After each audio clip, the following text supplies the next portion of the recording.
Welcome to Artistry. I am, as always, but I guess extra excited for today's conversation. I get to welcome back a guest to Artistry, but this guest was actually not on the podcast. She was on a video series we did during the very intense COVID period. But today we get to have her on the podcast, hear all the amazing things she's been up to, what's on the horizon, and so on. But let me tell you a little bit about them first. We welcome Dr. Nadhi Thekkek. Nadhi is the artistic director of Nava Dance Theater. Nadhi uses the South Indian dance form of Bharatanatyam to navigate place, identity, and politics through the lens of her lived experience as a South Asian woman and a child of immigrants. Nadhi reimagines how Bharatanatyam and South Asian forms can serve marginalized narratives that need to occupy space in the US right now. Nadhi also facilitates and produces the Unrehearsed Artist Residency Program, a commissioning program for dance makers who challenge the status quo in South Asian dance. Nadhi is one of the co-founders of Varnam Salon, serves on the board of the Western Arts Alliance, and currently serves as a panelist for Zellerbach Community Arts and NEFA, which is the New England Foundation for the Arts, National Dance Project.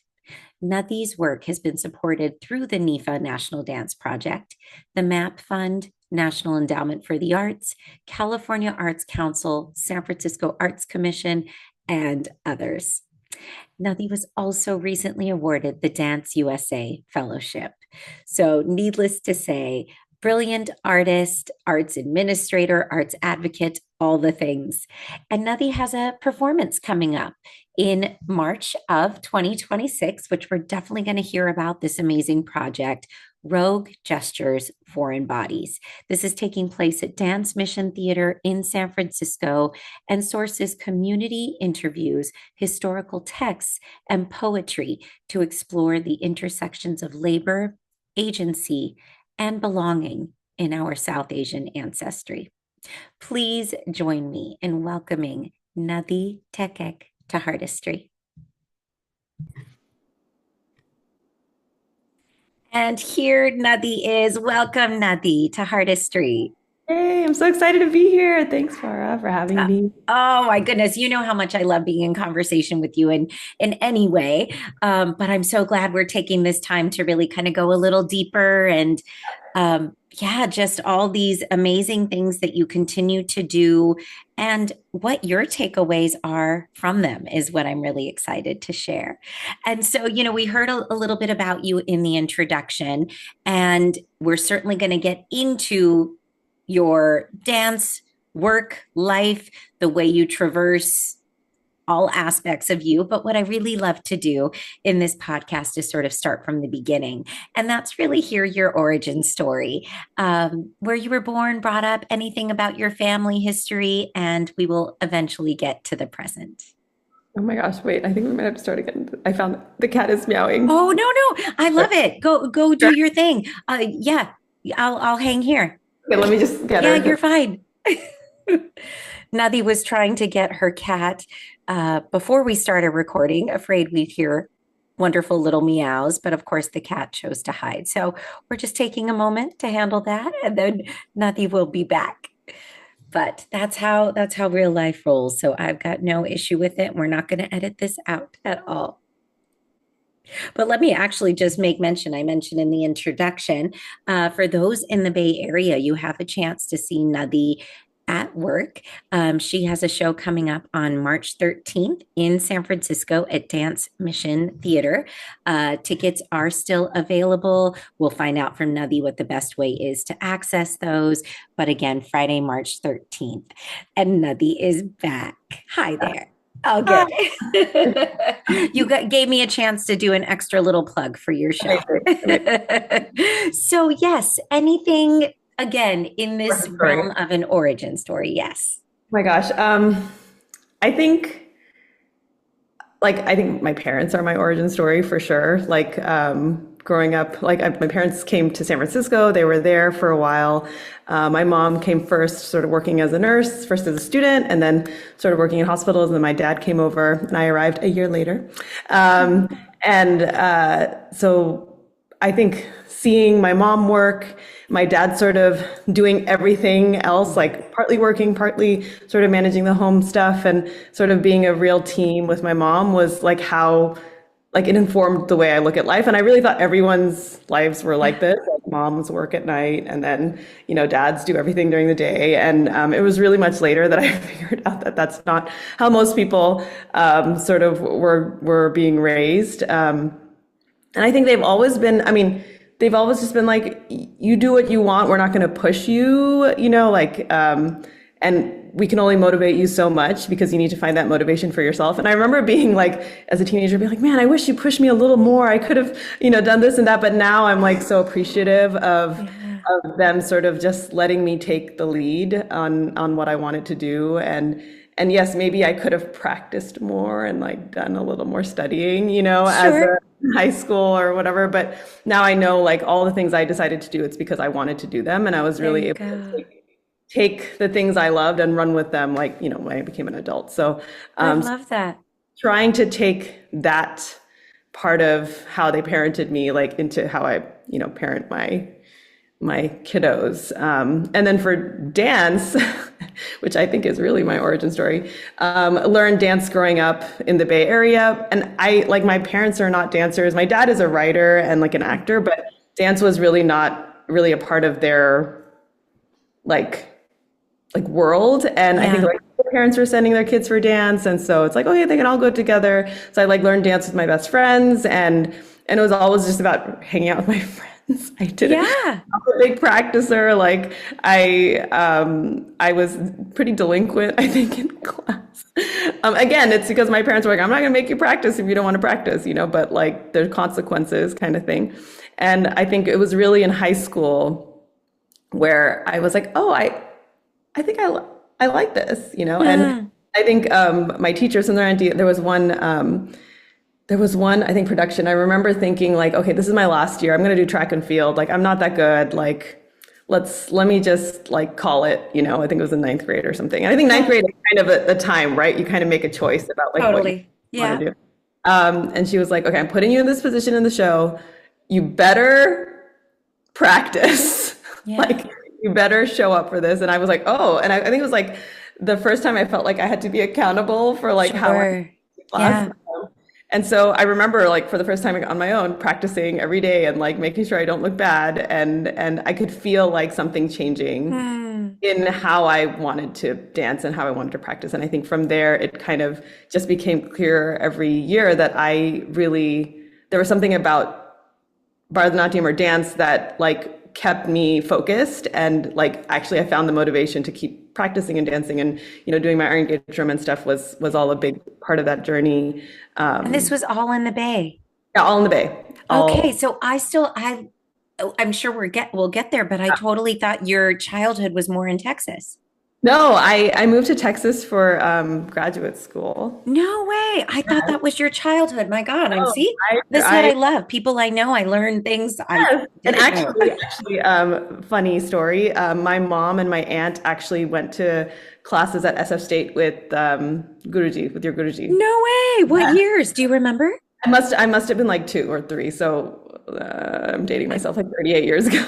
Yeah. Well, I mean, so they were probably part of what, like the first students that went through that program. Yeah. So I remember distinctly sitting in class, like on the floor. No.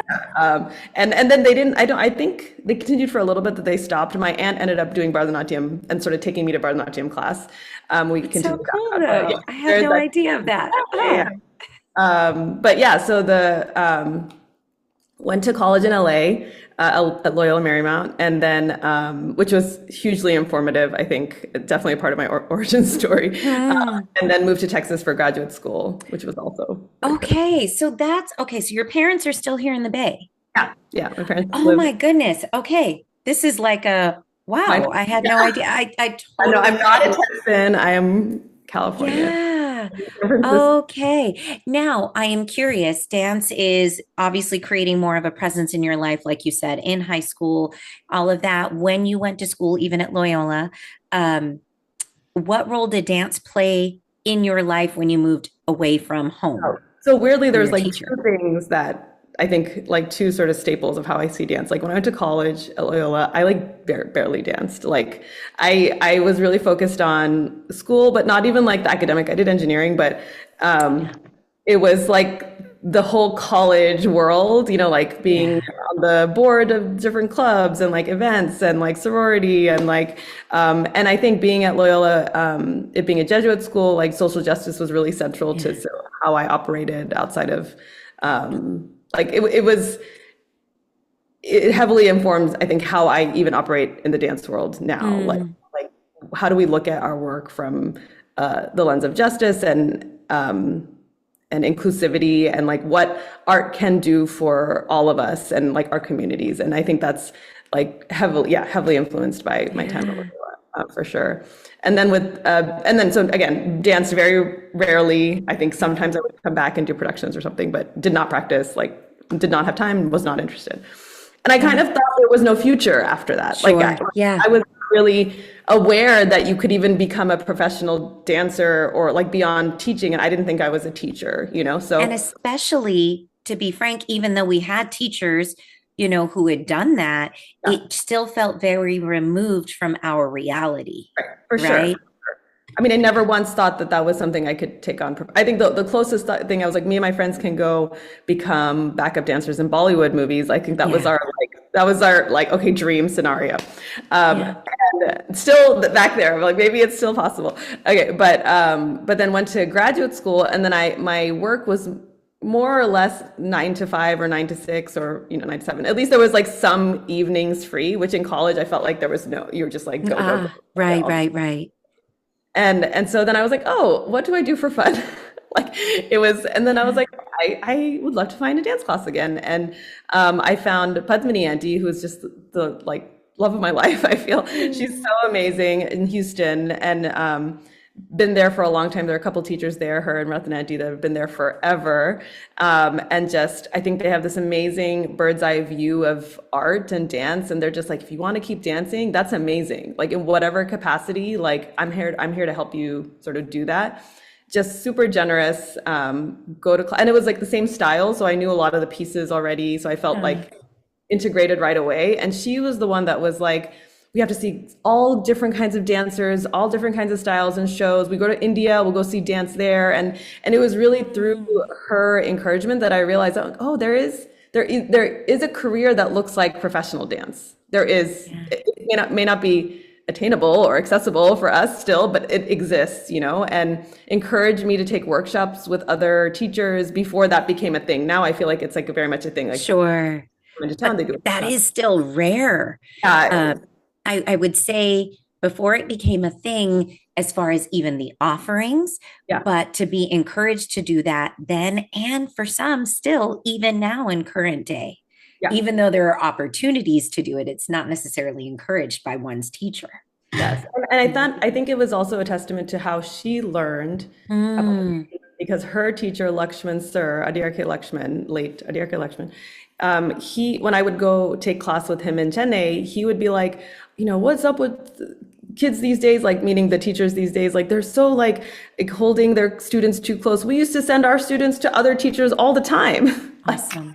Like my students went to CV Sir and Kala Nidhi Mami and like it's like you send students who have promise to different teachers so maybe they can help also bring stuff out of that student. And I really like that was definitely reflected in Padmini Aunty and I think also how I operate. I was like let's respectfully, but also like learn what we can from different people and not just learn pieces. I think his point was like, Yeah. just learn a piece. It's like, what can you learn from them that I can't teach you, but maybe, or you might hear it differently from someone else in a way that helps you, become a Yeah. better dancer. So I really Ah, appreciate that. But that was my ah, Texas time. Got my amazing. PhD, which was a whole thing, but also was surrounded by amazing women. Like in addition to Padmini Andy, my PI, my boss at Rice, Rebecca Richards Cordum, she was like also how she managed people, how she managed projects, and like bringing different minds and talents together and making everyone feel seen, and really like creating work that was bigger than the sum of its parts. Like that's how I learned that from her for sure. And I tell her that on occasion. I remember Ah, a really cute little card, like being like, the reason I can write, or the reason I can think, the reason I can like sort of work in a group environment is really because of her, and really observing her all those years. So ah, yeah. amazing. Let's take our first pause here and then we'll jump right back in. Yeah.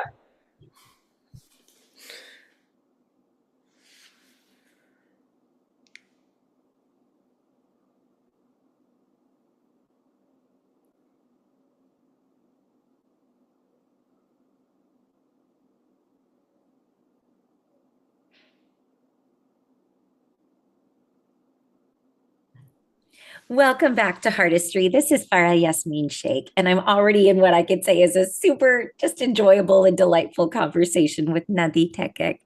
And my goodness, Nadhi, just even what you've shared so far, not only my like, oh, now I actually know a little bit more about my friend Nadhi.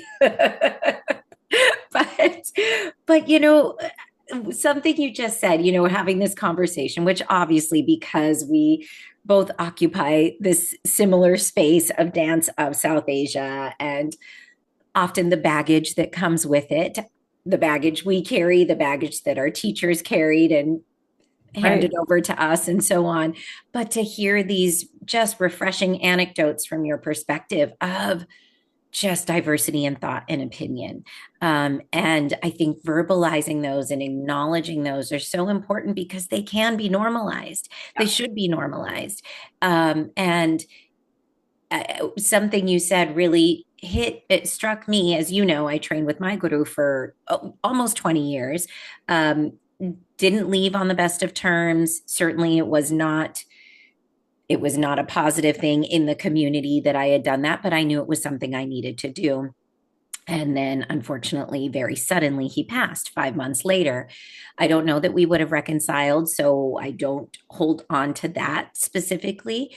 But years down the road during COVID times, I've always been a huge fan of Nahid Siddiqui.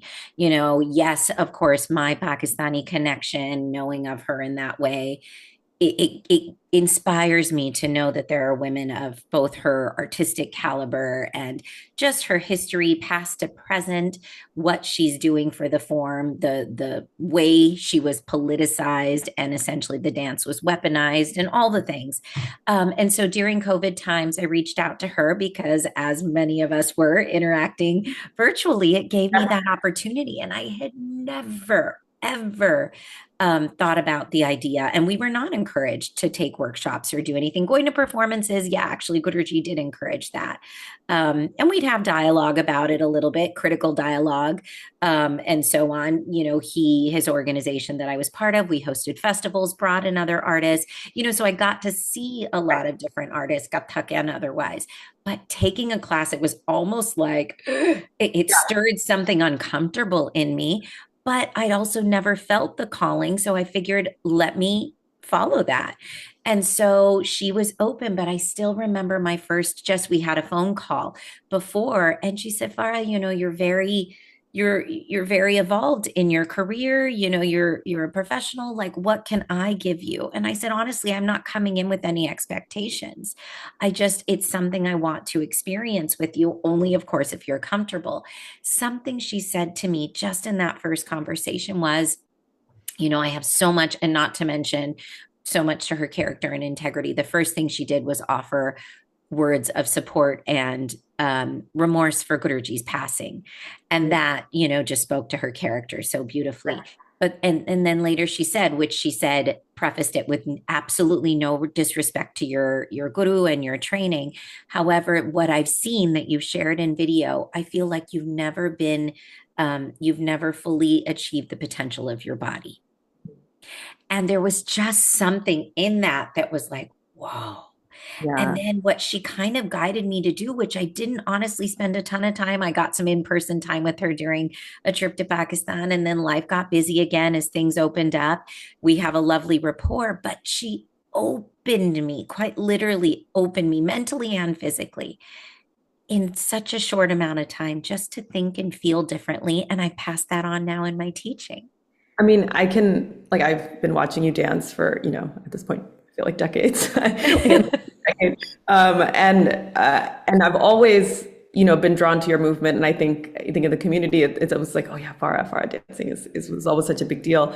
And, but then when I saw you dance at your last performance, I was like, oh my God, she's dancing with her whole body. And like the way you said that, I was like, that makes so much sense because like you've always been like just a star on stage, like, amazing. But it felt like I just loved, I was just loving. I think I cried like every time you danced.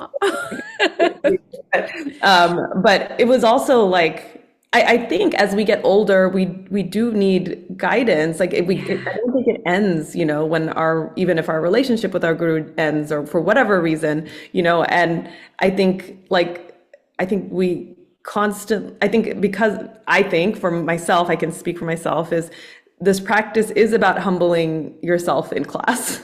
Yeah. Like, and really learning what your body is capable of and what its weaknesses are and what it can share. And you do need guidance for that. There's only so much we can do on our own. And I mean, I think about like anytime there's a chance for class, I'm like, yes, I will have class, because it's such a magical space and we take it for granted as kids or as, as younger dancers. I'm like, yeah, there's always going to be class. No, there's not always going to be class. Yeah.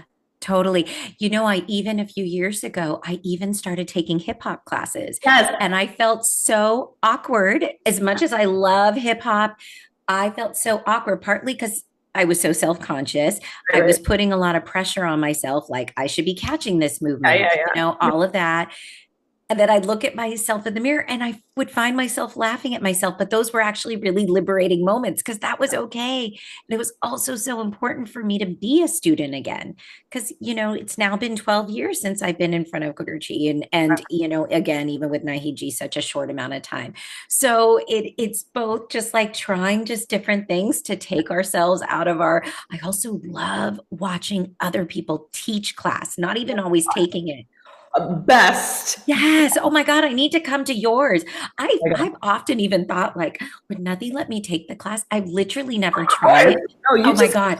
So fun. And also our class it's a community class. It's not meant to be like and I think I open it with like, this is not your standard brother. This is not about like, I will give you technique if you want, but like, this is not a competition. This is not like, how low can you go? Like getting everything right. This is like enjoying and trying the form and seeing how it feels in your body, and we're all grown-ups and have busy lives. And I believe you all have discipline in your lives in so many different ways, but let this be like a space of joy. And, and I want to come back to these classes you've been teaching, because again, I just think it's so forward thinking for all the reasons that you just said. But I do want to bring us back to where you left off. So you finished graduate school in Texas. What came next? So I didn't actually. So it was weird. We had a lot of my graduate school, like towards the end, I was traveling to like collect data, like patient data and stuff. So I would be going to New York and coming back in Houston. So most of my work was actually in New York. I was leaving my baby for like 2 nights at a time and going to collect data and then coming back and then sort of work remotely essentially. So I wasn't in a lab anymore like I was earlier. And so then we had this opportunity, like Roy had an opportunity to like also kind of he was also traveling a lot. So both of us traveling a lot, little baby, really kind of hard. And so he had an opportunity to have like a more like to move to Sacramento or near the Bay Area, and like he wouldn't have to travel. And so I talked to my boss and I was like, can I work from California? And because I'm traveling to New York anyway, the prices are the same, like the flights and stuff, and I would have sort of childcare help and stuff. So she was like all about that. So we actually moved to California while I was finishing graduate school, and I finished remotely. While I was in my last year, I started applying for grants for a project called the Cloud Messenger, which I think you remember. And at that time, my 2 good friends, Arun and Sophia, we were all just wanting to create together. It was really like, I love the naivete, like, so I love it so much because it's like, at this age, I don't think I would just be like, let me start a company. It's like, it's so difficult, so hard. We knew nothing. Like I can say, but we had each other, we had our friendship, we had all the different dance experiences that have brought us together, like me focusing a lot more on Bharatanatyam, and Arun had been working at Blue 13 with the Chinta McDaniel, lovely, lovely human, learned a lot from her just by observation, through Arun, like how to even you pay dancers. Like I didn't even, that's how I learned that actually. Yeah. And then Sophia with her time with all the Bhangra competitions, like the sort of college circuit and Bhangra Empire and stuff. So it's like such different ways of thinking about dance, which I think was really nice for our very like experience of working on a piece together.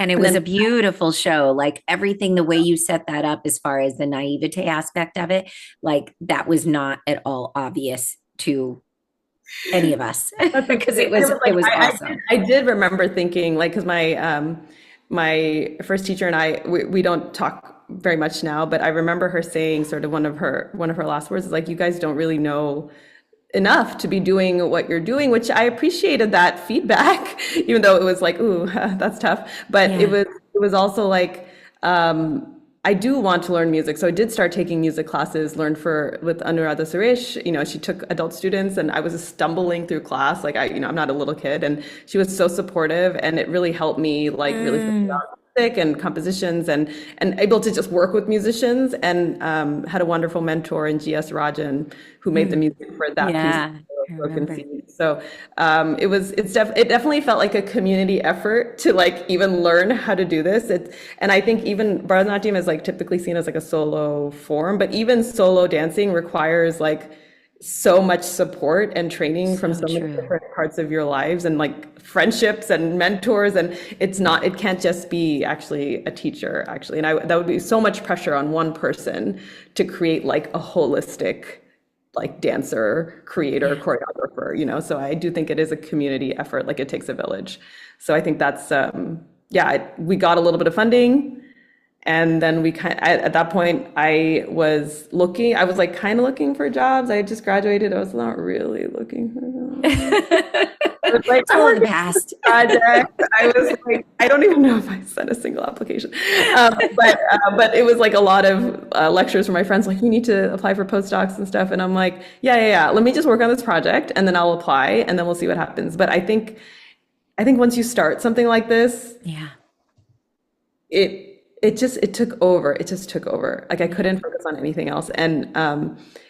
And I think I remember later on, like talking to some dancers who were thinking of switching, or like full time, and what does that mean? And they were like, "Oh, it must be so nice. Like you're a full time dancer, so you must have so much more time to like spend with your kids." And I was like,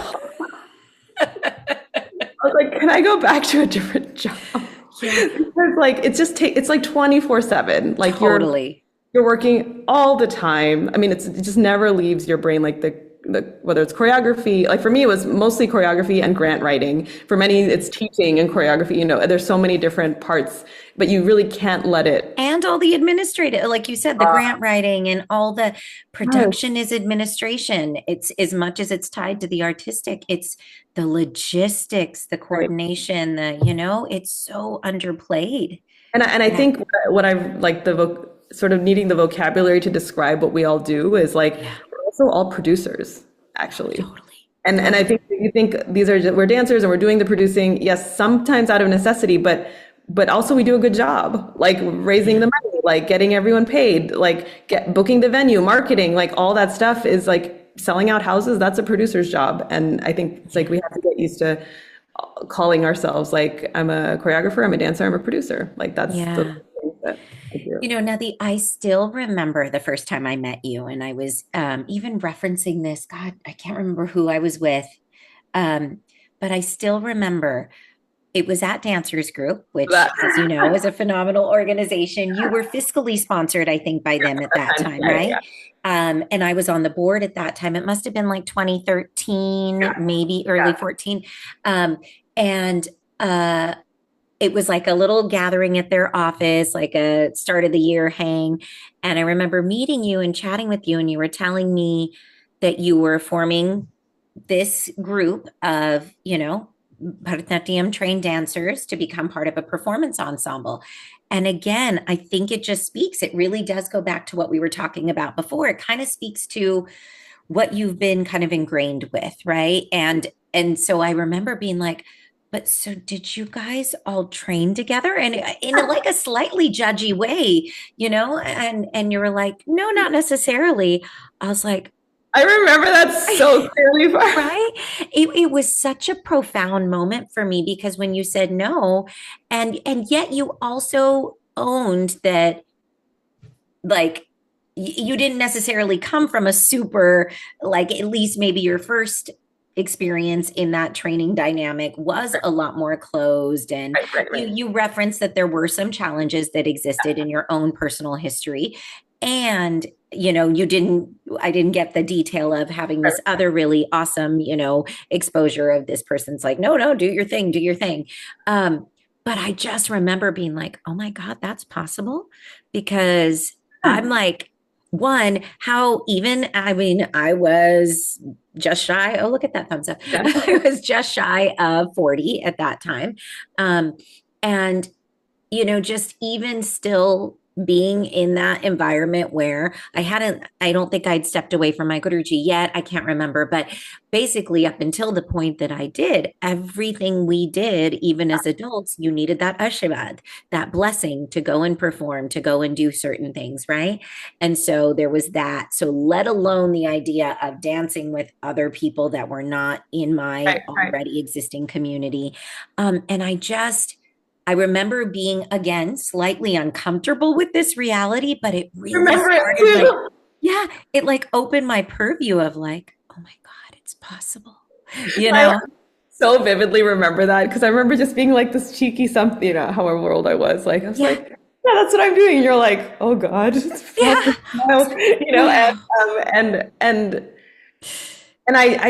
I remember feeling like I understood how you were feeling because I Yeah, also had that feeling like growing up like in some ways I believe and I want to believe that our teachers do that to protect us like in their minds like they're doing it for like some intention that works for a certain amount of time and a certain age group and fair. at some point like things change, and I think it's like we grow up and we're also all trying to do different things, and Yeah. for me it's like if I wanted to be a teacher, then there's a particular path I would have taken, but I was really, really determined to create something, even though I had zero skill set actually at that point to do that. But like I was like, I need to move a different way, and I can't find that in what I'm doing right now. So Yeah. let me try. And again, grateful Amazing. for the youth and naivete to be like, yeah, I'll just try and see what happens Yeah. and fall on my face sometimes and Um, but but Nadi, like your boldness, I really do believe set a tone for many of us consciously or subconsciously. And I remember when I finally, it wasn't until 21 because at that point even when I left my Guruji, if I was naming once I named my organization and formed the nonprofit, then I did have what I referred to as an Irani dance company, but it was essentially my most advanced teenagers, yeah, right? And then you come to realize, like, however capable they are as dancers, they don't have the they need world experience to like make the commitments, have the discipline to understand they're committing to something in which somebody else is relying on you to put out, XYZ. So then during COVID, I actually just pre-COVID, and then it sort of started to get its legs during kind of I think it was 2021 when I started forming a company. I remember reaching out to you and you gave me some pointers. And it was such an easy thing for me to know you were the one I wanted to talk to because it was both seeing, you'll put out there when you've got a show or you want to just, develop and or expand on the company, put out there a call for audition submissions and whatnot. And to have somebody who had already been doing it, you gave me such important tips then. But again, not even just from the grounded logistics, it was also just seeing and feeling and observing, like literally what is possible. And I'm so grateful for that. So I hope you know that I can certainly say for me, but I really believe maybe because I was influenced by you, have helped others to reimagine what they think is possible and or they saw you directly as well. But you're a trendsetter, whether you knew it or not. I did not know it, but it was also like I mean like I think I said this right at the beginning is like what can how can we use our dance to make our world, like where we live, better? And I know it's weird because South Asian dance, like there is a diaspora. There is South Asian dance in India and Pakistan and all different parts of the world, and they I think they serve different roles in the places that they exist, and with the dancers that carry those traditions in those locations. So I look at where we are in the Bay Area and what is our role, like, and I think there's many different things, like there's with the preservation, of tradition and like sort of like that history that needs to be available and accessible. And maybe some teachers or some dancers want to focus on that, but then I think some of us want to focus on like, what does it mean to evolve a tradition here? What happens to tradition when it lives in a new place with new experiences and with new dancers who all come from different backgrounds? I think that's a really special thing in the Bay Area, that because of where we are and who comes, we have people with such different backgrounds, languages, religions, like coming together who have learned Bharatanatyam for some reason, for a lot of reasons that are due to migration, but like we're all here. What is it like to dance together? What is the work that can come out? What is the movement quality that can come out of a group of dancers that come from different backgrounds and we start dancing together? And I always tell the dancers in the company, I'm like, you all come from different styles. And my job as a director is to make us work together, but there are some adjustments we make to my hand is up, not down, that kind of thing. Yeah. But I really don't want to change the vibe of how people are dancing. I want the vibes to work together so it creates like a new vibe, like a new energy that the audience can feel. And if I had if I lived in a different place where I had all the dancers I needed who all danced exactly the same, that would be like another amazing thing, and a different kind of work would come out of that. But this is what I am tasked with. And so I'm like, what can come out of this, and I think it's been really lovely. And I think the other thing about that is I've learned to work with different styles and backgrounds, and being able to coach my peers and direct my peers in a way that's not like I'm the teacher and I have to tell you what to do. I think gave me the skill set to go on and like coach modern or ballet or like other forms, or work as a dramaturg with many different dancers, in a way that I feel like works in a non-teacher format. Like I'm not a guru. Yeah. I'm a collaborator or like a peer. Like how do we work together? I love it. Okay, let's take a quick second pause here.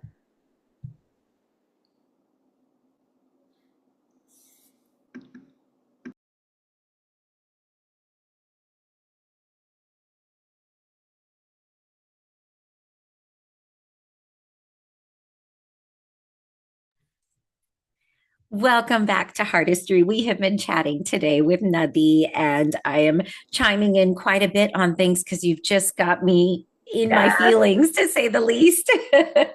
But yeah, I mean, there's so much I can't wait to re-listen to this conversation over and over again. And you mentioned Cloud Messenger, which was the first time I got a chance to see you produce and perform work. And then I remember Broken Seeds Still Grow. And it was actually also kind of beautiful because both you and I at the same time were creating work on partition, and yet I'm not even going to say from different perspectives, but just, it wasn't about the difference. It was about just, there's so many ways to tell these stories. Great. And I think I remember having a conversation about it with you, like, because I think you were trying to figure out a title, and I was like, this is so great because I'm confident all these works are going to feel so different because they're coming from different points of view, yes, but also knowing how you look at your work and how personal it is for you. Like it's not going to look like what anyone else does. You know what I mean? And I think similarly, like, looking at partition with Rupi, Rupi C. Tudd, who is the co-creator and co-director, and visual artist, we are looking at how partition personally informs our outlook. Yeah. And for me, from a place of discovery, because really it hadn't impacted my family in an obvious way. Yes, culturally, yes, of course, but not in an obvious or literal way versus like with your family and Rupi's, where it is very much physically a part of your history. Right.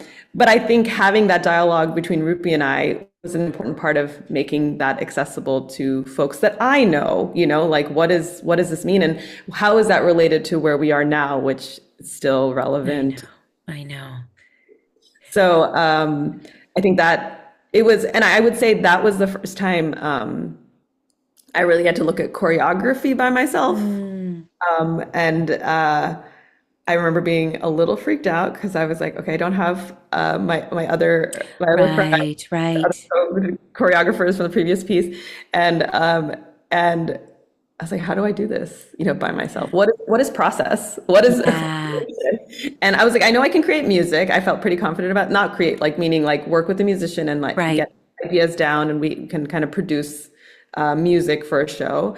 And I know I could come up with a storyboard, but I was like, movement, choreography, which many Western dancers learn in college or learn in school. Like, I'm just like, aside from putting steps together, which you can do, anyone can do, how do you create movement for choreography that tells a story that does a certain thing? And I was like panicking. And Yeah. I was like, what do I do if I don't know how to do this? I have to get trained. So what I did is like I continued doing solos, working with my teacher in India, Mm, who was amazing. He really was I think the Bharatanatyam actually connected me to him, and was like, you need someone to guide you in this next like 20, 30-year journey. Like, so these are some options. And then he ended up coming through Houston and we met, and it kind of just worked out really amazingly. And he was the one that was like pushing, like the fit, like sort of how do you feel it in your whole body, the movement all the time. And it's so long, it's still working on it, but the way he thinks about choreography from a storytelling lens and character development and improvisation was really something that I latched onto and really helped me in how I developed work. And then also I had the opportunity to work with Randy Povey, yeah. was based in the Bay and now is like half time in the Bay, modern dancer who does sort of narrative based work, which is the kind of modern dance or contemporary dance that I'm drawn to. Mm, And then had a chance to work at the Oakland Ballet, and then also work with Sita Patel in London, huh. as a dancer, just like be a dancer in her work, and dance Huh.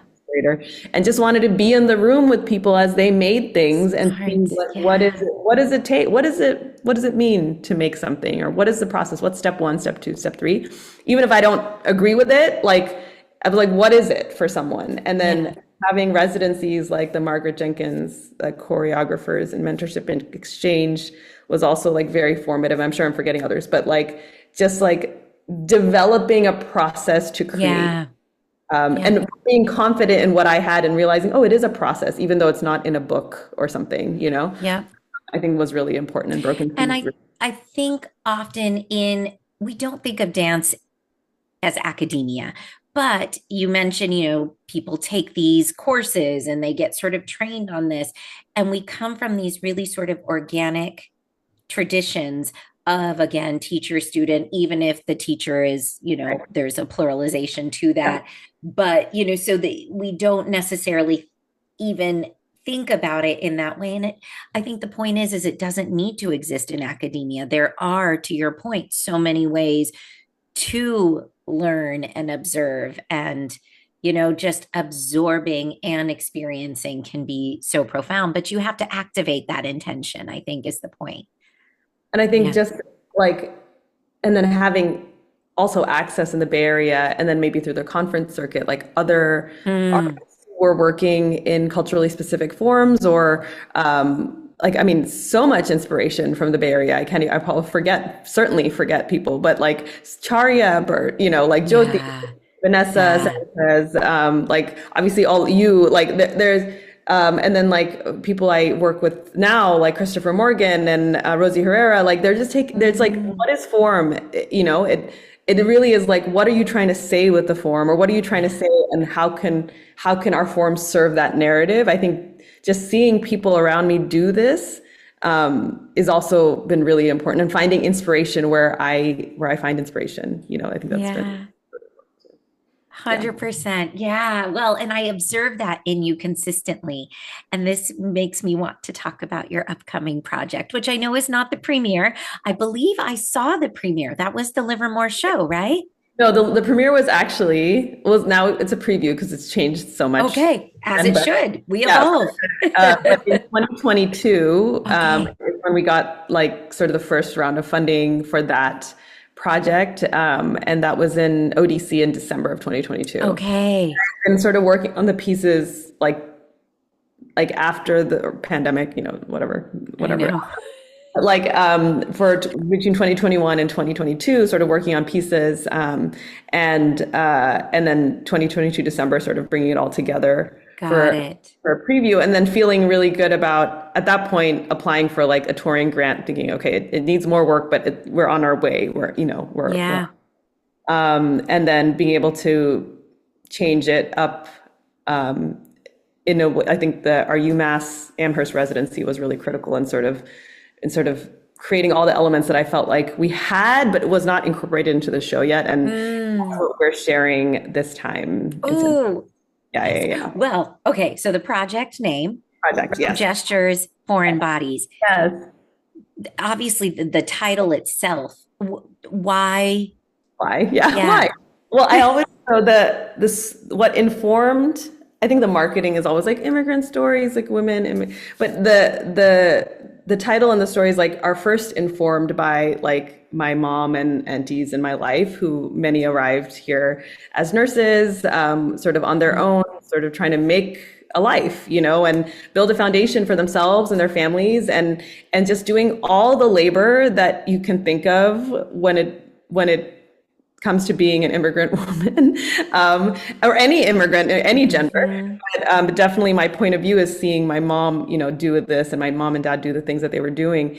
And like there was like the paid labor that many people had, like, literally working in night shifts at a hospital and, working with patients. And then the unpaid labor of like community building all the time. Yeah. Like Malayali Association vice president, like creating programs for families, like Ornam, Christmas, like the Yeah. movies, like it's like constantly, like there's nighttime meetings, like adults are here, they're planning something, It's like it Yes. was never just like, okay, work, come home, eat, and do your homework and continue on. It was like it was always like all of it all at once, and also the sort of expectations of being like a South Asian woman, like Hmm. when do you get married? When do you have kids? Like, what does it mean to be proper? Or like, all those things, like kind of checking all the boxes that they had to check, and sort of like so easily. I feel like it's like I'm Or they struggling. made it look easy. It looks so Yeah. easy. Yeah. And they can still look, I think, in the interviews. So we took interviews, of a number of women, but also just like we've heard these stories growing up. So I don't even want to make it sound like it's just like a research project. But they also took it in stride, like it was like, oh yeah, that was so hard, Yes. huh? That was very hard. What you did was Yeah. very hard. And they're like, yeah, but we feel so proud. Like we did this together. Like it was a lot of women together, almost like staying in an apartment, going to work, coming, groceries, and doing all this without like support the way you think of it, like as maybe a spouse or, whatever that might have looked like at the time. But I just appreciated like hearing those stories, because I think I took it for granted, like, Yeah. and you kind of hear like, oh, what was it like when you landed? What was it like in your first job? Who were you taking care of? Like, were you documented or like it, Yeah. and it Yeah. was such a mixed bag, and I think especially now sort of realizing the nuances of our own stories and realizing that we are not that different from other immigrant communities, like who are really fighting for their lives right now. Yeah. So I think this is a part of that understanding, like this universality of migration and what it means for all of us, and how we arrived, and this like dispelling this model minority myth that like, merit is how we somehow Yeah. everything. Totally. So I think that was what informed the work, and I think Mm. women as like going rogue. That's what like Yeah. that's where the name comes from. Is like they're just like, I'm going to do it this way. This is not how it is done back home. Where I'm supposed to be married, but I'd rather come here, and like I'm going to sort of form my own path. And you might not like it, but like now you appreciate it decades later. But at the Yeah. time, it was not considered to be like the normal path, you know? Totally. Totally. And so you, again, you've been performing this project now multiple times, but evolving it Yeah, inevitably every time. And you don't always have the same dancers either, right. right? So I just experienced that. You referenced this performance of mine you came to. We had premiered it just a year before, and beautifully, four of my nine dancers are pregnant and or now have I mean had baby, so I'm like, alrighty then. Some are already back dancing, which is great. But so four of those dancers couldn't be in the show. Right. And we were lucky enough to bring in other dancers, but you have to meet people like you already talked about where they are. And yet you already have a little bit of a vision and have tried it out, so how do you approach that, both in your own sort of evolution of the project as you envision it, as well as, oh my God, what if there's something you were really, really wed to, but either the runway is too short for you to have enough time to choreograph that on a new dancer, and or Well, what I suits can say their ability. anxiety fuels a lot of I appreciate the honesty. I'm like, oh, I'm so nervous. We're going to start early, you know. And the experience, of course, like the initial cast, and I always credit them, like, because they are the initial collaborators of a brand new work, and they Yeah. inform how the movement is received and how I see if it's working, and if it's not working, it changes, and their bodies and what they bring to the studio is really how the work gets made. And people ask like, oh, do the dancers choreograph? I'm like, not. No, I don't know. You could say there's maybe 5% of movement where I'm like, I task some movement. I'm like, okay, we need this. We're going to take this. But it's really the intention that they bring to the movement Mm, put on them that sort of shapes it.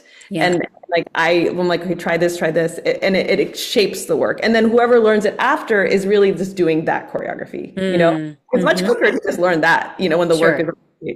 But then it becomes more about intention and Yeah. story and context. And I think we spend a lot of time now. I think the new dancers know the material, and now we're really in the like, what is it? What are the stories we're trying to tell, and how do we get Yeah. that in their bodies? Because Yeah. it's different to just story tell, like narrate, but like feeling it in your body. Like we talk about your gut, like what happens when you are on a beach, what happens to your body, like when you hear the ocean. Like it's a very like visceral physical reaction. And how do we get those reactions in your body when you're dancing? Like Yeah. it has to be there. So it's about directing everyone into that space, Mm-hmm. which I love doing. It's like my favorite job. It's like why I'm a dramaturg also, why I'm a director also, Yeah. why I'm a coach, because it's like, how do you like reveal, like have the dancers see these things and have it be revealed in their bodies. It's a very specific process, and it's so satisfying when it happens. And it can be the same choreography, like the same movement, same music, and then when that like something happens, that switch gets turned on in their bodies and that intention becomes clear, it's like it's a completely different work. and Mm. and I joke about it with the dancers. I remember like another dancer I'd worked with, they had done the whole choreography, and they did it again a couple months later after we had worked together. And like someone was like, oh my God, did you guys change all the choreography? I was like, no, it's exactly. Oh, wow. Yeah. And it's like so much is intention and context and like all the trend, Yeah. like around it, like costume and, music, of course, but Yeah. the choreography is largely the same. Also energetically, and what's happening in the world World. Oh at the my God. time, and all there's so much that can impact one's experience. But everything you're saying about the dancer, it's so I always try to tell my students and dance company members is you can't learn abhinaya based on watching it. Like you can see certain things, but to actually do it, you have to feel it. And it's not about saying, oh my goodness, I am this character, but it's having enough empathy to acknowledge their truth and to bring that into you first, so then it can come out of you for others to witness. Right, right. And it is, I think you and I can even say it in the ways that we have just over the past couple of minutes because we've had those transformative experiences ourselves. It's not just this like we are the authority and we Yeah. know it's we felt that shift and therefore you know when it's not hitting. Oh yeah, and you know you're not doing a good job. That's another thing. Yep.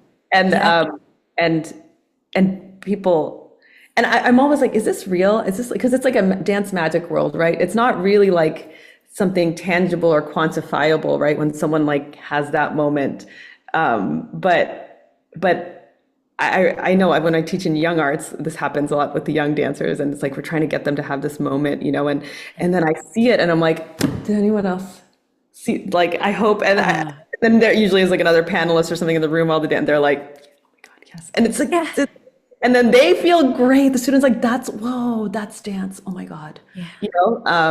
and it's not. I mean, they're amazing teachers who've trained them brilliantly, but teachers only have so much time, especially in the U.S. where you see them once a week, twice a week. Like Yeah. it's a journey, right? And actually, I think that's why we need multiple people to help create dancers because like we just don't have enough time with our students. You know what I mean? Mm, And yeah, that's I love it. So, Navi, what if you could put into words what I'm even having a hard time asking this question, but I guess I just want to give you the opportunity to yeah, somebody who might be listening yeah. that has the opportunity to come for the show on March 13th. How would you like to verbalize an invitation Huh. around the intention? I think the the work is like its own multiverse. Like it's a magical world of in-betweens, where we look at the experiences of our mothers and elders and aunties and look at like that moment when they're looking out to the future and like seeing possibility. And I think that is so relatable to so many different immigrant communities, but especially sort of my own family, the idea of possibility and what these women brought to their communities, like strength, resilience, like motivation, food, literally. And it's been being able to sort of translate that through music and dance has been transformative for me, but also like a way to share these stories with our audiences. Like there is, there's someone coming in my house. That's okay. It's like critical moment. The like the music, the joy, the dancing, the percussion, like it just vibrates Mm, through the whole space. And it's one thing to see like trailers and previews. I don't think dance translates unless you're making a dance film. Like concert dance does not translate on video on social media, but being able to feel the vibrations, like feeling a dancer feel those things in a space, it's almost like witnessing a wedding. When you mm, feel the emotions at a wedding, it's just two people standing there looking at each other, right? But the emotions are so palpable. Everyone's so crying. true. Like, I feel like going to dance is kind of like witnessing that kind of thing, right? Like not Love just that mine. comparison. Like it's like you're watching, you're like, what's happening to me? Like I'm feeling so many emotions. And I think we forget that concert dance or concert, I would say concert performance, like any, is that witnessing creates a connection that is so palpable and obviously not always palpable on video. And like you come for that, you come for feeling those stories, not just being like narrated the stories. And there's Yeah. also food. There's going to be food. So that's everyone. Sold it. Sold that so perfectly. No, I'm really looking forward to it. And again, having had the chance to experience it previously and yet knowingly or not witnessing the transformation of however and wherever the project continues to go. But again, I think I also that first time I saw it, I got to be with one of the contributors to the project who's like a sister of mine, Sheba. Yes. And yeah, and it was really beautiful to witness her witnessing it, you Yeah. know. Yeah, but it's something really special. And I just remember, just even from a purely aesthetic, for a lack of better word, but aesthetic, almost technical. Just even, the solos, there were, I believe you had some trios, some larger group ensembles, some, it was just, there was just something that, again, your ability to expand your use of this art form is really profound in and of itself. And then the layering of the stories that you and the messages that you're choosing to share through your various projects is what always, all of that in totality is what always moves me so much about your work. Well, I want to also like bring up obviously the live music. I think I Yes, but I'm like, did I say it? There is live music, and we're not like here on out. We're not always going to be touring with live music. We're going to sure. be going to record it for some of the, especially South Asian communities. Like we want to really make it affordable, and like make sure we get the story out and have us Yeah. all experience it together.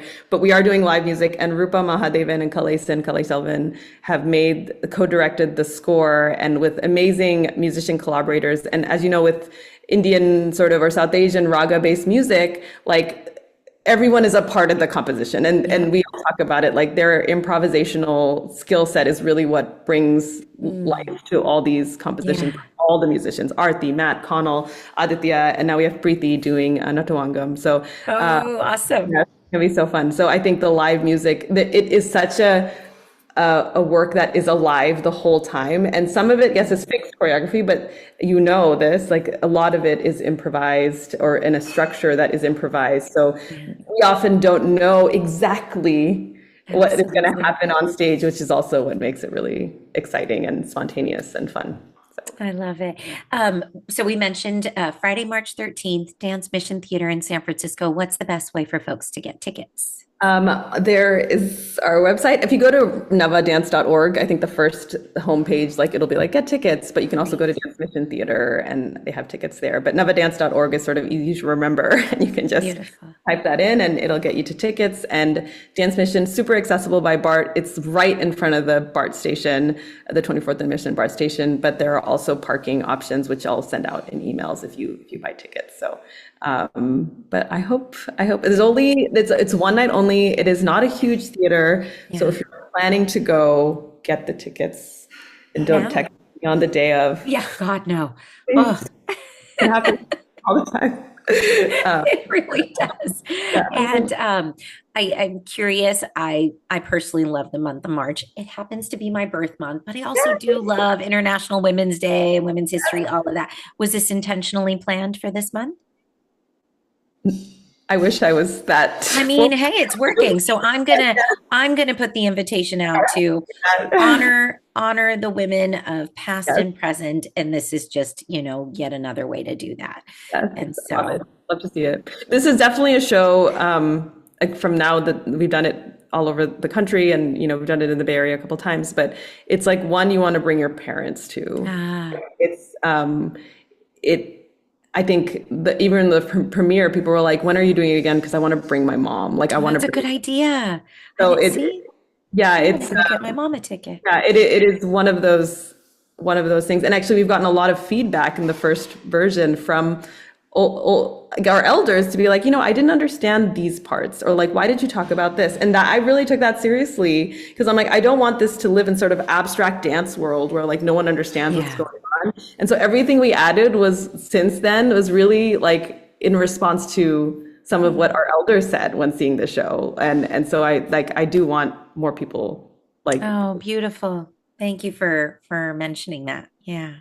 Well, Nadi, you know how much I love, admire you for all the things you're doing. And I just gotta say, we've been talking about all your amazing professional spheres. You're a mother of three kids, and that is not to be diminished in all that involves. And so to see you doing what you're doing, positively impacting, creating community, all these things, and parenting three kids. It's all of it. Fostering Oh, cats. why? That's my own. Why am I adding this? But you are. And Yes, yeah. and yeah. And so I I just mean, hope I you have to say, I want to say, like, Farah, I mean, I think I've said this before, but you've been longtime inspiration for me.